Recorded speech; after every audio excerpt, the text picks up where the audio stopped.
Namaste. Welcome to Buddha's teaching. My name is Soti Kim. First of all, as it is my habit, I like to pay respect to the Triple Gems. I like to pay respect to the Buddha. I like to pay respect to the Dharma, and I like to pay respect to the Sangha. Hello everyone. So in case you don't know what Namaste is, so that's a word that we just say greeting. It's just like hi, hello. That's what Namaste means.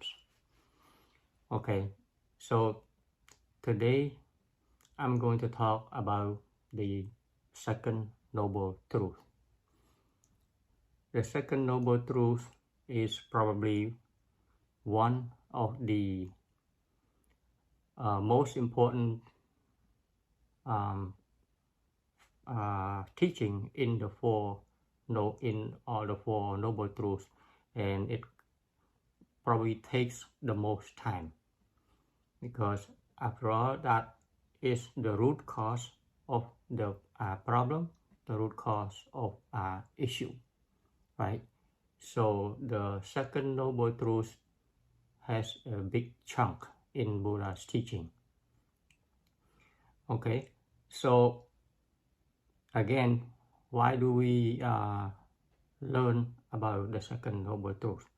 Because we want to get to know what causes us suffering, right? And we want to get rid of our suffering.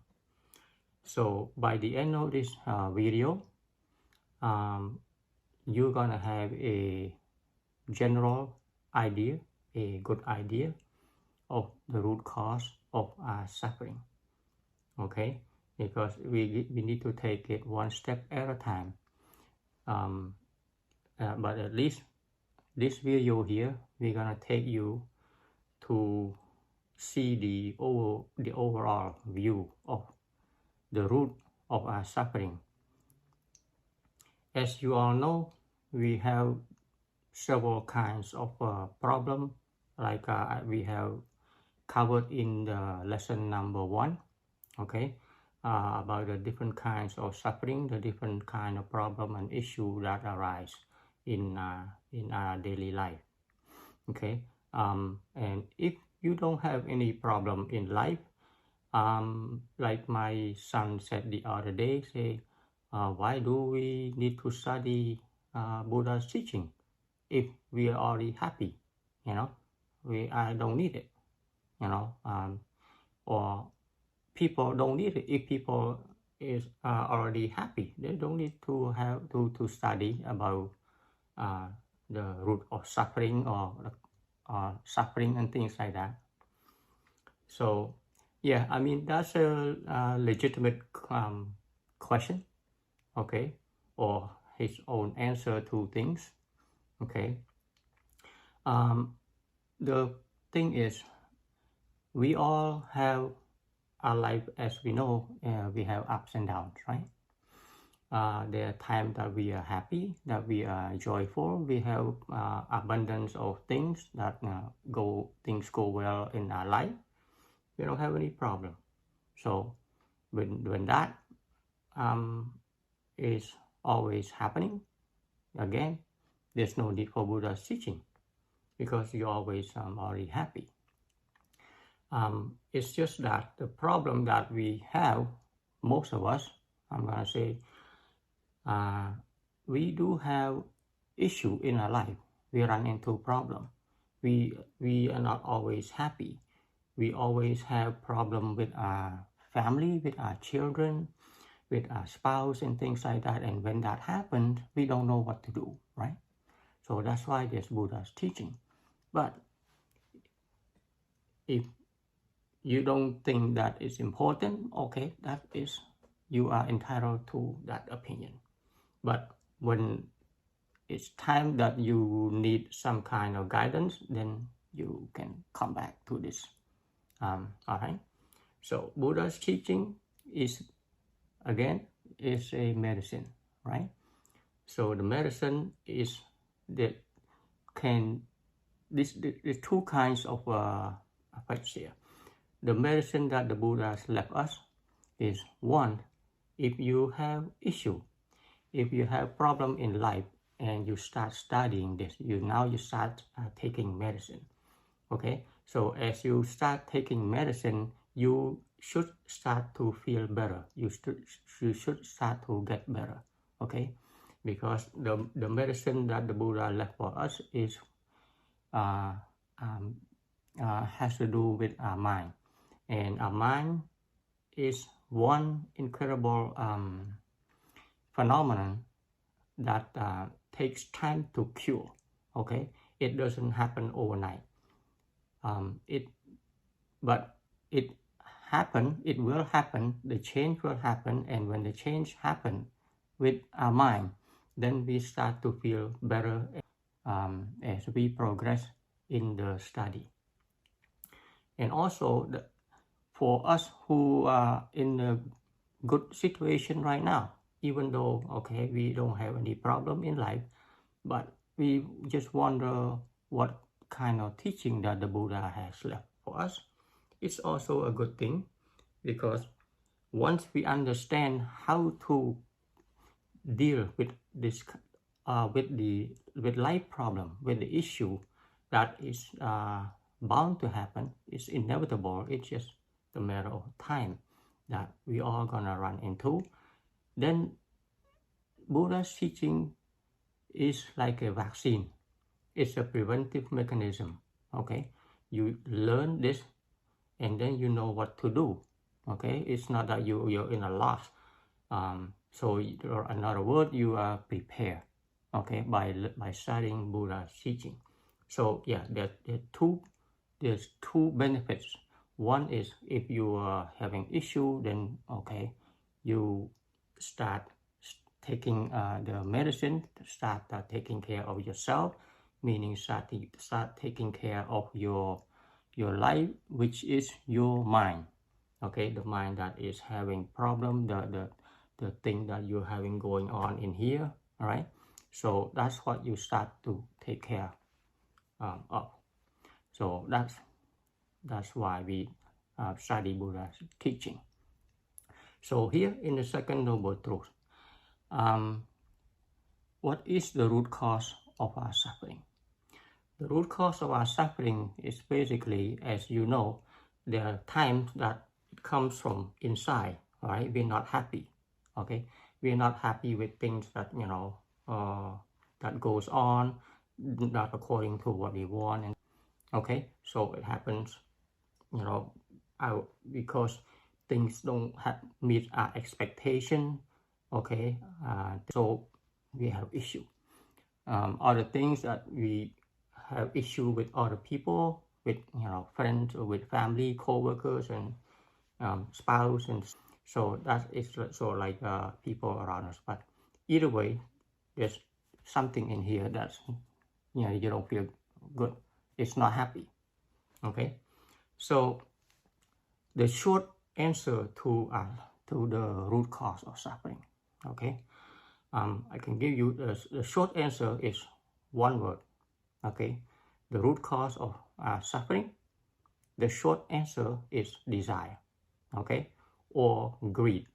The two words are used interchangeably. Okay, some people prefer to use the word desire. Some people prefer to use the word greed. So that is the major culprit of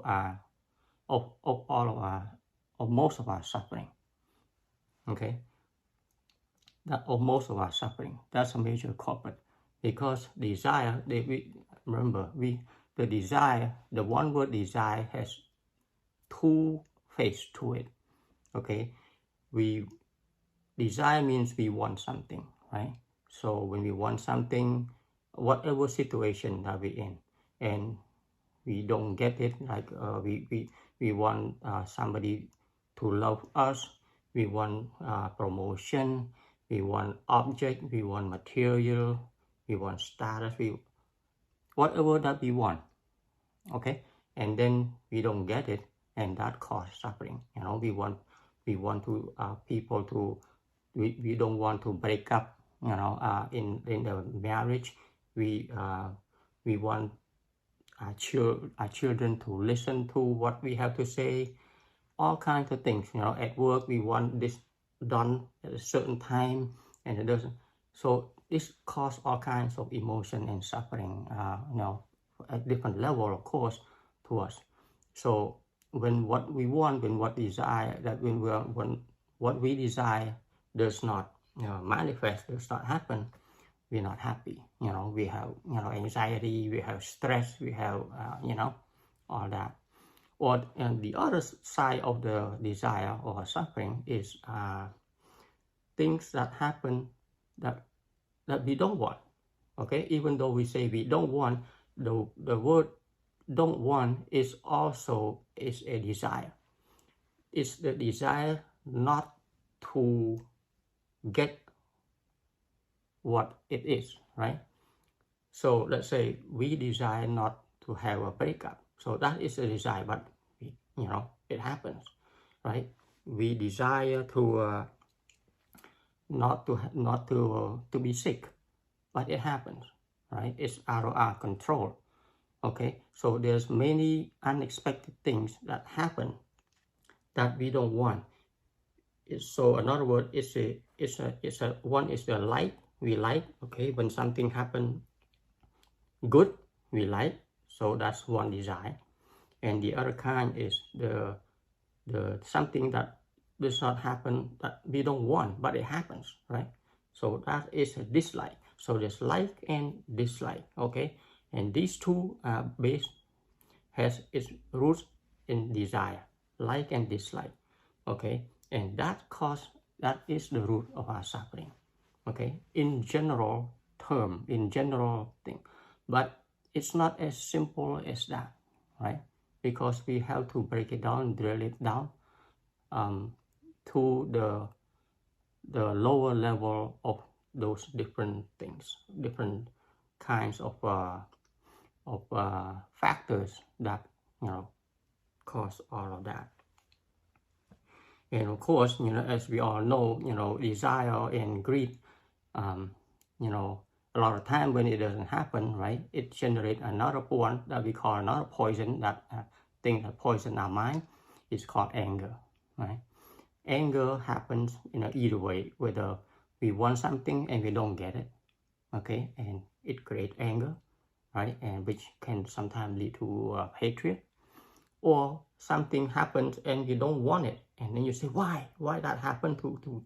So when that happens, so that's also great anger, and that anger lead to hatred, also lead to resentment, lead to sadness and depression and stress.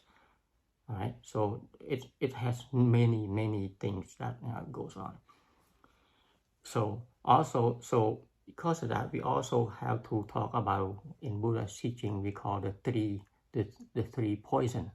The three poison are the greed or desire, okay, and then the other one is anger, okay, or hatred, and the number three is ignorance or not knowing, okay. So those three poison are also underneath our desire, right? Our desire has those as the ingredient that create all kinds of chaos inside our mind. Okay, so just think about this. We are suffering is because what? Because we have some kind of attachment to something. We desire something. Okay, so when we desire something, we have a form of attachment to it. Okay, so with that, when that means whatever that we desire, whatever that we want or we don't like, has some kind of importance in it. Okay, if something is not important to us, okay, let's say if you don't want a promotion, you could care less, so you don't have any problem, okay, whether you get a promotion or not. When your annual review comes, if you don't get a promotion, you don't get a raise, you say, it's fine, because it's not important to you, right? But if it is important to you and you don't get it, right, suffering arises, right? Anger, frustration, okay? So something is important to you, okay? And that is also the root of our suffering, because we have that attachment to the things that we like. For another example, if our children is sick or something happened to our relative, someone got into an accident or whatnot, right? We are in such a anxious moment. Okay, we also have worry, we have anxiety, and all kinds of stress, because it's your children, it's your brother or sister, right? Your parents, but if it happens to others, you don't have that feeling, right? So you see that between the two, it is because there's attachment, right? So attachment to whatever that person or things or status or is must be important to you, right? You have some kind of connection, some kind of thing, and that's what causes suffering. So we were gonna get into all that. So with that said, I have a diagram to show you, okay, with what I have just said here so far. It's like a general diagram to show you, okay, that we're gonna go over one at a time. So here I have a little chart for you, okay. Let me scoot over. Hopefully you can see it. So this is what we're gonna cover a lot, right? So this is the second, we're talking about the second noble truth, right? The root of cause of our suffering. Okay, so here is our suffering at the top right here, okay? And of course, it's a feeling, I have suffering or happiness. They are a pair. We have suffering or we have happiness, depending on the situation, right? So how does suffering arise? Okay, suffering here arises from the reaction of our mind. Okay, our mind react in a positive way or in a negative way. Okay, so when we react in a positive way, we have this happiness, right? Positive. When a mind react to whatever situation in a negative way, we have suffering. Okay, so what kind of reaction I'm talking about? Somebody call you name. Okay, let's say somebody don't like you, or out in some kind of conversation. Okay, somebody call you a dog, for example. Okay, right away you have negative reaction. Okay, that negative reaction cause suffering, right?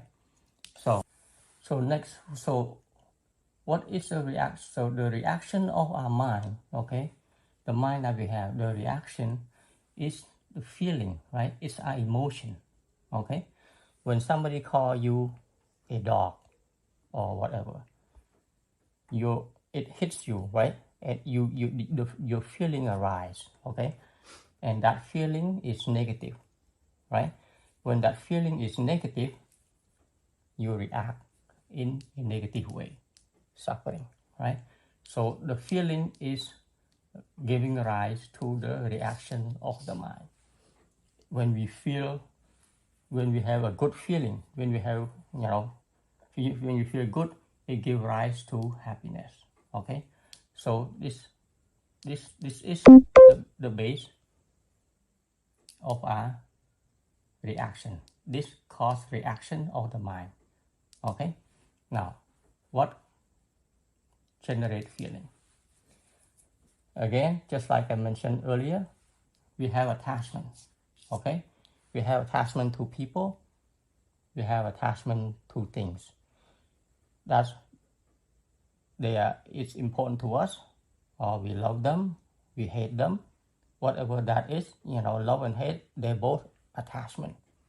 Okay, so if something bad, let's say something bad happen to somebody we don't like, okay, we have that attachment, but the attachment that we have to that person is the dislike of the person.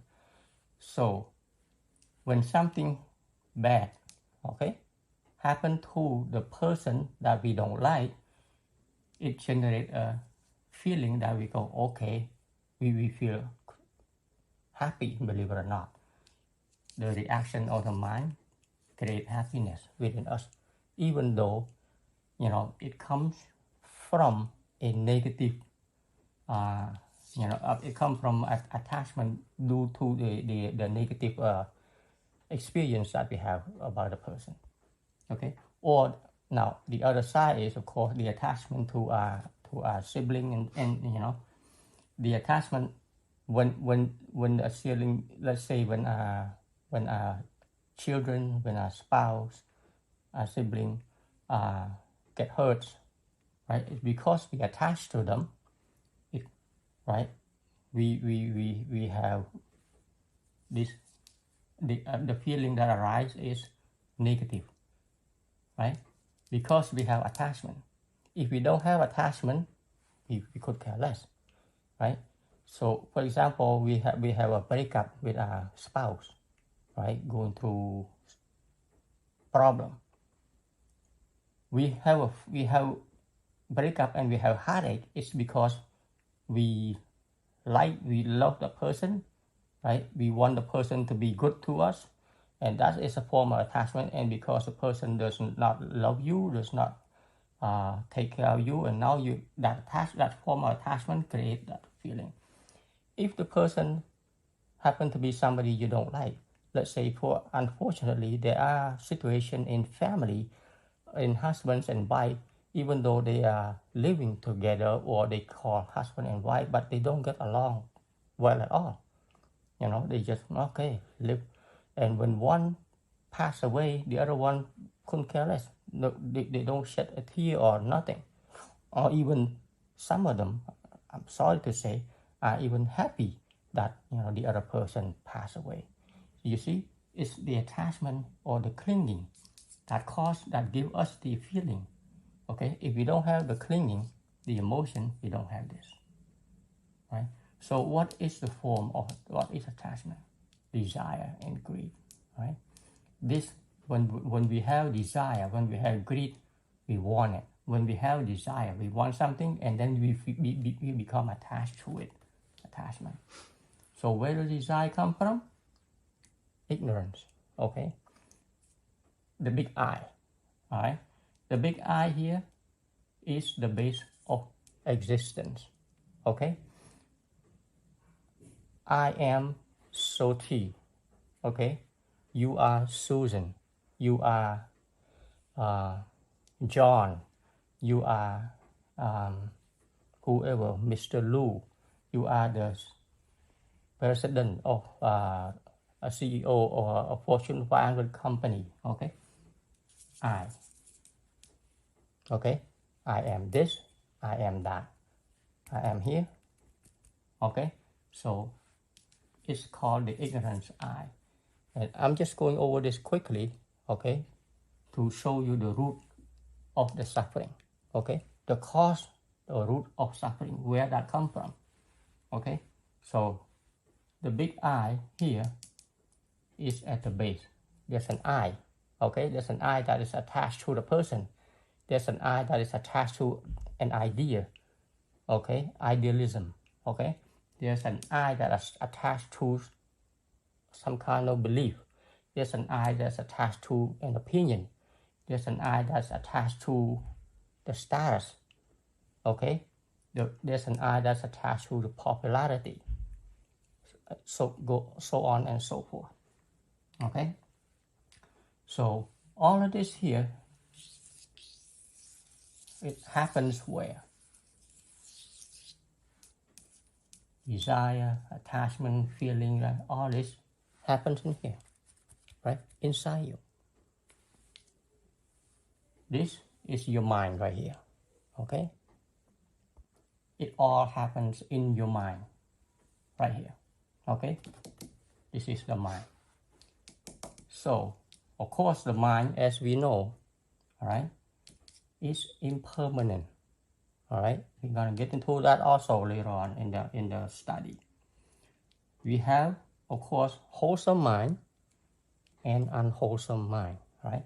Sometimes we have good heart, we do generosity, we do giving, we do offering, we help people, things like that. And other time we are mad, we are yelling, we are screaming, we are fighting, okay?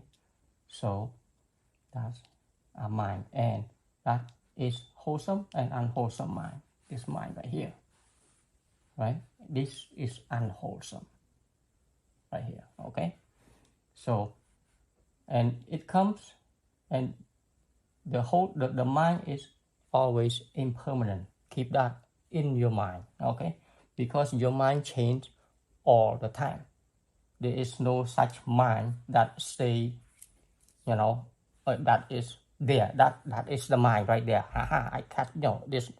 The mind is fluid, is flowing, okay? It's an energy that is always changing, that is always flowing, okay? That is the mind. So the mind is always impermanent, okay? It's not fixed, okay? So this is the mind, okay? So how does the mind arise? Okay, now we're going to deep into it, okay? We're going to the deep ocean here, okay? The mind is impermanent. So in the mind itself, according to Buddha's teaching, the Buddha break it down to us, for us, okay? There are 52 ingredients in every single one of us mind, in our mind, okay? Every single one of us have 52 ingredients, okay? 52 ingredients that create this mind, okay? That create this mind. And this mind here comes from where? How does this mind arise? The ingredient here, okay? In our mind, we have all these ingredients. Every single one person that is born into this earth is equipped with 52 ingredients. No more, no less. That's Buddha's teaching, okay? That's Buddha's teaching. There are 52 ingredients in each and every one of us. And those, not all 52 of them come at the same time. It depends on the five senses experiences, okay? So the five senses are what? Eyes, nose, and the eye, ears, nose, the taste bud, and the feeling here. These are the five senses, right? We experience things right now, okay?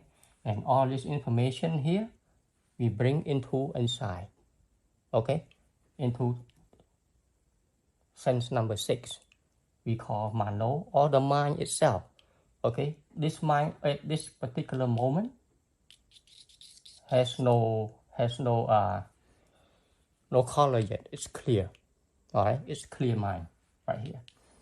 But then with this, the ingredient comes into play, okay? Depending on what we see, we hear, we smell, we taste, we touch, okay? The information is brought into the sixth mind, and the sixth mind here interact with the mind faculties, and depending on what we experience, okay, certain faculties rise up, okay? Certain faculties rise up into the mind, and this come to this, okay? So now you've seen the roots, okay, of suffering. It goes pretty deep, okay, and for most of us, we have no clue what goes on like this, okay? This is the discovery of the Buddha, all right? When the Buddha find out, and that's why he leave us this lesson. And of course, this is not the only lesson. There are many more, but this is a big chunk of Buddha's teaching. Okay, so I know it looks like it's a lot for you, and of course it is, but no problem. We have all our life to learn about this, right? It's not gonna take much because I have summarized a lot of things into a what you call an easy to understand compressed format, so that hopefully it makes sense to a lot of people in a very short time. Okay, of course we are not gonna become enlightened people, just like that. Our mind is like a big ship. It takes time, to turn it, but we have to start turning it by studying, by understanding about the mind, about our mind, how it starts, how it works. Okay, without understanding this, there is no way you can avoid the suffering. Okay, in life, there is no way. You can run into the cave, you can go on a paradise cruise vacation or whatnot. Yes, you can forget about things for a while, understand that, but that is just like you putting a band-aid on top of an infected wound. The wound is still there. So Buddha's teaching is we go to the root. Okay, we go to the infected wound, we cure it there. Okay, we eradicate the cause. Okay, once you eradicate the cause, it heals, and the wound will heal. Okay, and it heals this time. It heals for good. Okay, no more suffering because we eliminate the root. But we have to go to the root. So in order to go to the root, we have to start. We have to understand what the different steps that can get us to the root of our suffering. So yeah, it will take a little, a few more video or course. Okay, but this is the general, idea of the second noble truth. Okay, the root cause of our suffering. And of course, there will be other bonuses, in Buddha's teaching, of course. All right, so that's it. And we're gonna see you again in the next video. Until next time, namaste.